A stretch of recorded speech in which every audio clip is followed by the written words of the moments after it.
하나님께서 성도 여러분들을 사랑하십니다. 성령으로 충만하십시오. 그리스도인들을 나그네다, 순례자다 이렇게 표현을 하기도 합니다.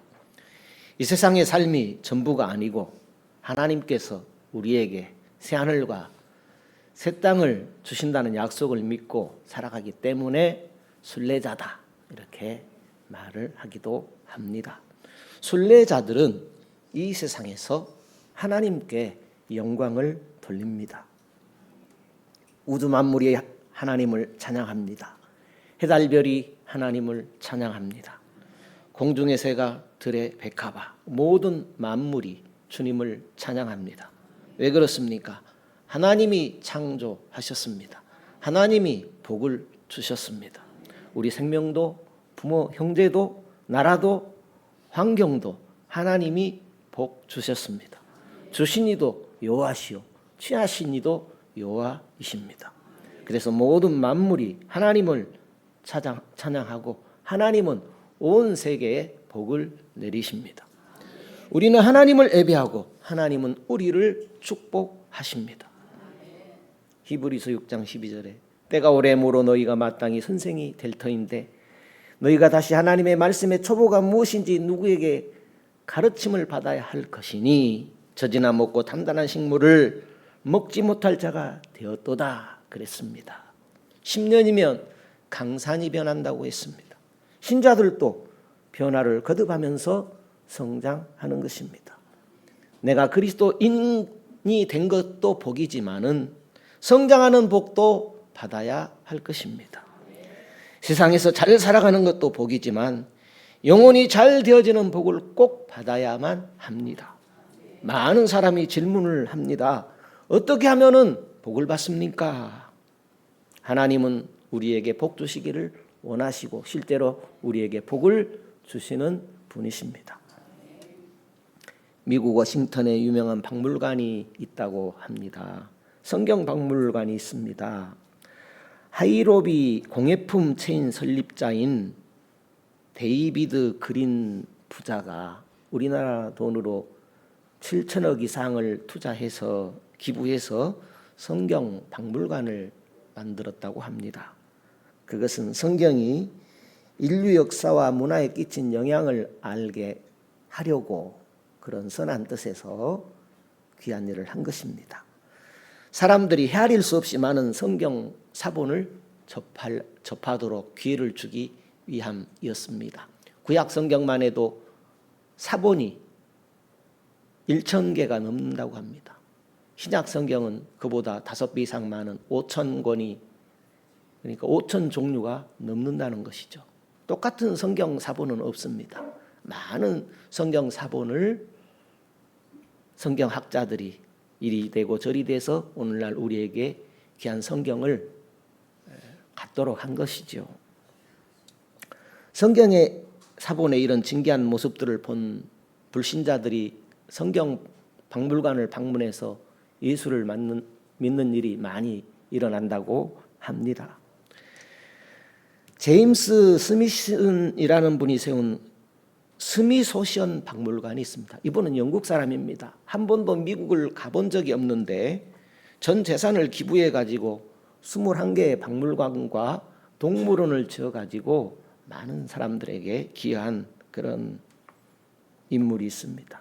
그리고 이 밖에도 많은 사람들이 기부를 해서 세운 대학교, 병원, 기부단체 헤아릴 수 없이 많다고 하지요. 만약에 이분들이 복을 받지 않았다고 하면 이런 귀한 기부를 할 수 없었을 것입니다. 마음은 온일지라도 환경이 되지 않으면 어떻게 남을 돕는다든지 기부한다든지 이런 일을 할 수가 있겠습니까? 우리가 이 사회와 세상에 영향을 미치고 살아가려면 복을 받아야 합니다. 한편으로 하나님은 우리 모두에게 타인에게 영향을 끼치며 살아갈 수 있도록 복을 주셨습니다. 달란트라고 하지요. 저분에게 없는 것 나에게 주시고 나에게 없는 것 다른 분에게 주셔서 서로 영향을 미치고 살 수 있도록 하나님은 모든 인생들에게 복을 주셨습니다. 송명희 시인은 이런 고백을 했습니다. 그분은 용병까지 부모님이 받아주셔야 하는 형편에 있습니다. 그렇지만 그분의 신앙의 고백은 나 남이 없는 것 주님이 갖게 하셨네 이러면서 그 누구도 표현하지 못한 하나님을 표현하며 영향을 미치고 있지요. 어느 날 75세 된 아브라함에게 하나님께서 찾아오셨습니다. 내가 너로 큰 민족을 이루게 하겠다. 내 이름을 창대케 주겠다 하는 그런 말씀을 하셨습니다. 너에게 복을 주겠다. 너 인생을 바꾸어 주겠다. 그러니 떠나라. 이렇게 말씀을 하셨습니다. 75세 노인에게 상상할 수 없는 약속을 하시면서 설명도 없이 다짜고짜 떠나라는 것입니다. 왜 지금 아브라함이 살고 있는 그 삶의 현장에는 복을 주시지 않으시고 무조건 떠나야 복을 주시겠다 이런 약속을 하고 계실까요? 또 하나는 너는 복을 받아서 복된 사람으로 살아라 이렇게 말씀하지 않았습니다. 너는 복이 될지라. 너는 복을 끼치는 사람이 되어라. 그렇게 말씀했습니다. 아니 먼저 복을 받아야 복이 되든지 복을 끼치는 사람이 되지 않겠습니까? 그런데 당장 아브라함에게는 손에 쥔 것이 아무것도 없습니다. 또 하나님이 복 주신다는 증거도 없습니다. 그런데 그런 것도 없이 하나님은 복이 되라. 복을 끼치는 사람이 되라. 이런 말씀을 하는 것입니다. 이 말씀만 듣고 75세나 되는 노인이 삶의 터전을 떠나서 하나님이 가라는 곳으로 갈 수 있겠습니까? 그런데 하나님의 말씀을 받은 아브라함은 이 여호와의 말씀을 쫓아갔다 그랬습니다. 그의 조카도 함께 갔고 그랬다고 오늘 성경에 기록이 되어져 있습니다. 그렇다면 오늘 예수 믿는 그리스도인인 나에게 하나님께서 이런 요구를 하신다면 아브라함 같은 결정을 하기가 쉬울 것 같습니까? 4절에 보니까 이렇게 기록이 되어져 있습니다. 함께 읽어볼까요? 오늘 창세기 12장 4절입니다. 이에 아브라함이 여호와의 말씀을 쫓아갔고 롯도 그와 함께 갔으며 아브라함이 하란을 떠날 때에 그 나이 75세였더라.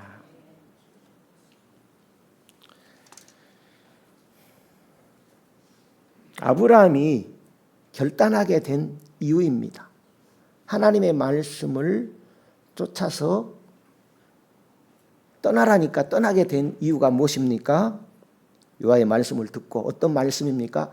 너는 복이 될지라 하는 이 명령을 듣고 그 말씀을 믿고 붙잡았기 때문에 하나님께서 지시하신 땅으로 떠난 것입니다. 너는 복이 될지라. 이 말씀은 아브라함 개인이 받을 복 이상을 말한 것입니다. 아브라함 한 사람만을 위한 말씀이 아니었습니다. 하나님은 아브라함을 통하여 앞으로 이루 헤아릴 수 없는 개인과 민족들이 복을 받는 통로가 되게 하시겠다는 선포였습니다. 너는 복이 될지라. 이 말씀은 아브라함이 복을 받고 그 받은 복을 만민에게 흐르게 하는 통로가 된다는 말씀이셨습니다. 아브라함이 하나님의 이 선포하신 말씀을 믿었기 때문에 하나님이 지시한 땅을 향하여 나아가게 된 것입니다. 결국 아브라함은 복의 수혜자가 되었고 또한 복을 전달하는 축복의 통로가 되었습니다. 하나님은 오늘 그리스도인들에게도 아브라함의 복을 받기를 원하며 복의 통로가 되기를 원하십니다. 아브라함에게 너로 큰 민족을 이루게 하겠다라는 말씀은 개인이 하나 되어 이루는 나라와 민족을 의미하기도 합니다. 더 깊은 의미로는 아브라함을 통로로 복을 누리는 집단이 많아질 것이라는 것입니다.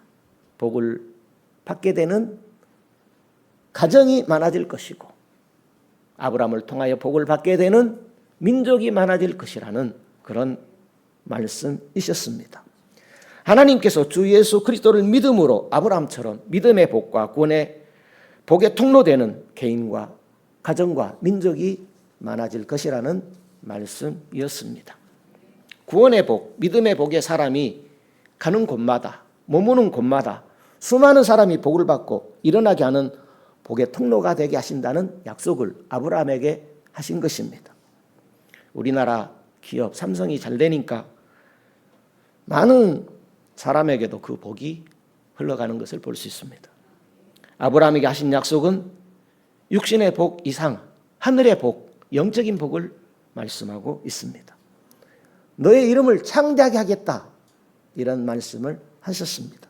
단순히 너의 이름을 유명하게 해주겠다, 이런 뜻이 아닙니다.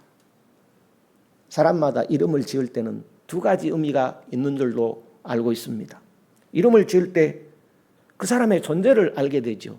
만약에 이름이 없다고 생각해 봐요. 그러면 그 사람에 대해서, 어떤 사람에 대해서 뭐라고 표현하기가 쉽지 않을 것입니다. 또 그리고 이름은 앞으로 어떻게 살기를 바라는지 미래를 담고 이름을 짓게 되지요. 그래서 이름에는 두 가지 의미가 있다고 볼 수 있겠습니다. 한 가지는 그 사람의 존재를 담고 있죠. 또 하나는 미래의 소망을 이름에 담는 것이죠. 하나님께서 아브라함에게 복을 주셔서 아브라함의 존재를 세상에 알리고 복이 되는, 그러니까 미래에 대한 소망을 사명으로 갖게 하셨습니다. 아브라함의 이름을 듣고 부르는 자마다 하나님의 복을 사모하고 누리게 하시겠다는 선포를 하신 것입니다. 우리가 복을 받고 다른 사람에게 복이 흐르게 하는 통로가 되면 좋겠습니다. 우리의 이름이 아브라함처럼 복의 이름으로 불리면 좋겠습니다. 내가 받은 복을 사모하게 하는 복의 통로가 되시면 좋겠습니다. 아브라함을 복의 사람, 복의 통로가 되어 존재감과 사명감을 있게 하신 것처럼 하나님은 저와 여러분도 사람들 가운데 존재감과 사명감으로 복의 통로가 되는 그런 이름이 되어지기를 원하십니다. 아브라함을 축복하신 하나님은 우리를 축복하기를 원하십니다. 나도 복의 통로가 되어야지. 아브라함의 이름을 부르며 나도 아브라함처럼 되어야지 할 때에 그렇게 되어지도록 은혜를 베푸시는 하나님이심을 믿습니다. 3절에 보니까 이렇게 기록이 되어져 있습니다. 오늘 본문 3절을 같이 읽겠습니다. 너를 축복하는 자에게는 내가 복을 내리고 너를 저주하는 자에게는 내가 저주하리니 땅의 모든 족속이 너를 인하여 복을 얻을 것이니라 하신지라. 땅의 모든 족속이 너를 인하여 복을 얻게 하겠다 말씀하셨습니다. 하나님께서 아브라함을 대신하여 복을 내리거나 저주를 하겠다, 이런 말씀입니다. 무슨 말입니까? 이 말씀은 아브라함 너를 내가 특별한 사람으로 대우하겠다, 이 뜻은 아닙니다. 아브라함의 언약에 동참하는 자를 말합니다.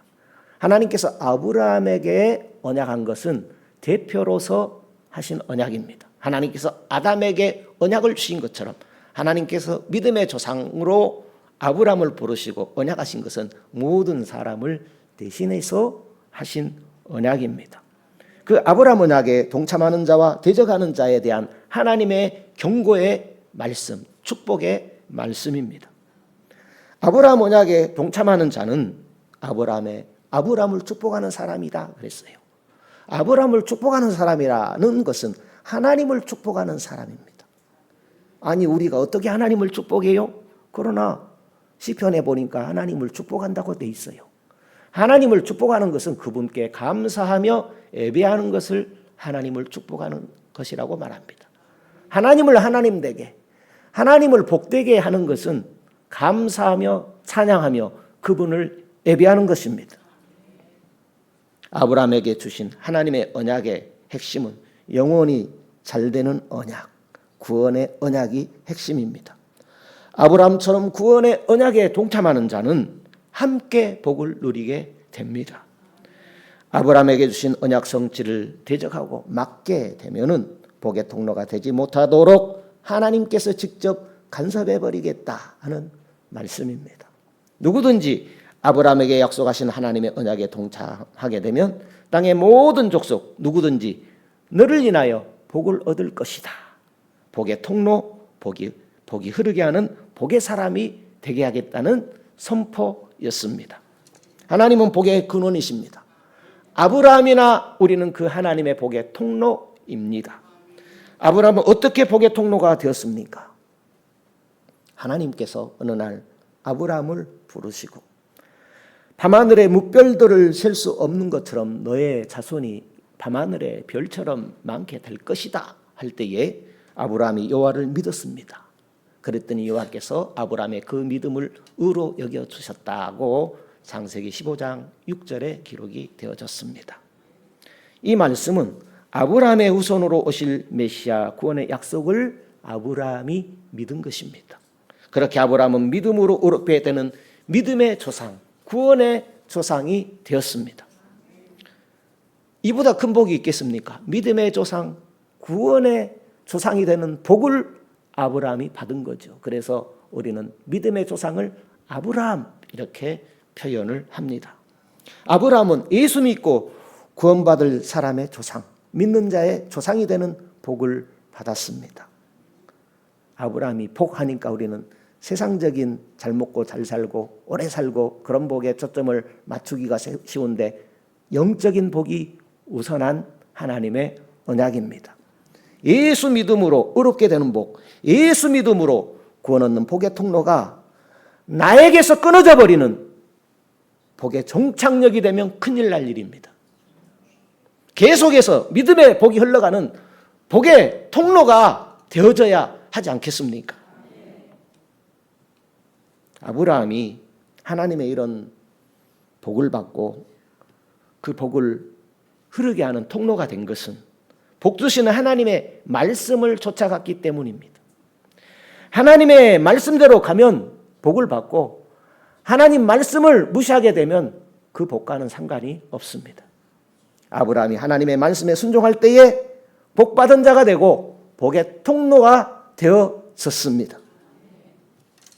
하나님의 언약의 핵심은 복이 되려면 내 마음대로 살아가는 것이 아니라 하나님의 말씀을 쫓아야 한다고 말씀하셨습니다. 그렇다면 오늘 예수 믿는 나는 믿음의 복, 구원의 복을 흘려보내는 그런 복의 통로가 되고 있는가 하는 물음입니다. 지금 우리 주변을 돌아보게 되면 복의 통로를 가로막고 복의 흐름을 끊어버리는 사단의 전략이 이것저것에서 나타나는 것을 볼 수 있습니다. 혹이라도 하나님 앞에 복을 받지 못하게 하고 그 복의 통로를 끊어버리는 사단의 종노릇은 하지 말아야 할 것입니다. 전도하지 말자, 기도하지 말자, 귀찮은 일 하지 말자, 힘들 일을 왜 해? 섬기는 일, 베푸는 일 하지 말자. 나만 잘 되면 그만이다. 이 모든 것은 복의 흐름을 가로막아 버리는 사단의 세력이 하는 일입니다. 우리는 축복의 통로로 부름받은 그리스도인입니다. 하나님의 언약이 무엇입니까? 복음 전파 아닙니까? 영혼을 구원하는 것, 하나님이 그리스도인 삼은 나에게 주신 약속입니다. 그것을 방해하는 통로는 되지 말아야 할 것입니다. 복 중의 복이 영혼 구원 아니겠습니까? 복음 전파임을 기억하고 복음의 통로, 복의 통로가 되기를 주님이 바라시는 것입니다. 성도 여러분, 맥주감사절에 너는 복이 될지라. 들어도 좋은데 명령입니다. 듣기에도 좋은 말씀을 명령으로 주신 것이 너는 복이 될지라 하는 말씀입니다. 오늘 그리스도의 사명이죠. 내가 그리스도인으로 하나님께서 불러주신 것은 복이 되라고 불러주셨어요. 그리스도를 나의 삶의 주인 삼고 많은 영혼들에게 그리스도의 사랑이, 은혜가, 구원이 흘러가는 통로가 되도록 불러주신 것입니다. 이 맥주 감사절에 너는 복이 될지다 하는 하나님의 음성이 들려지기를 축복합니다. 맥주 감사절이 금년 하반기를 잘되게 하는 그런 감사에서 그치는 것이 아니라 내 인생의 축복을 다시 열어주시는 하나님의 축복의 감사절이 되면 좋겠습니다. 나도 아브람같이 복이 돼야지, 나도 아브람같이 복의 통로가 되어야지 하며 새 출발하는 계기가 되는 맥주 감사절이 되시면 좋겠습니다. 복이 흐르는 복의 통로가 되려면 세상 정욕 자랑 욕심 내려놓고 예수님을 따라야 합니다. 예수님을 따르는 것은 예수님의 말씀을 쫓아가는 것입니다. 예수님의 말씀을 쫓아가는 것은 예수님께서 하라는 것 하고 금하신 것 하지 않는 것입니다. 성도 여러분, 안 된다고 하지 말고 믿고 따라갑시다. 하지 말고 믿고 해봅시다. 성경 읽어지는 복 받으십시오. 기도하는 복 받으십시오. 아멘 하셨으니까 새벽 기도를 저녁 기도회로 옮겼습니다. 화요일부터 금요일까지 많이도 않고 1시간이 후딱 갑니다. 시작하니까 되는 것입니다. 기도가 되어집니다. 찬양이 되어집니다. 축복이 우리에게 임합니다. 오늘 여러분과 저를 하나님의 구원의 통로, 만가지 복의 통로로 세워주셨다는 사실 잊지 말고 사명 잘 감당하시면 좋겠습니다. 한 주간도 복의 통로로 귀히 쓰임받는 신자 되시기를 기원합니다.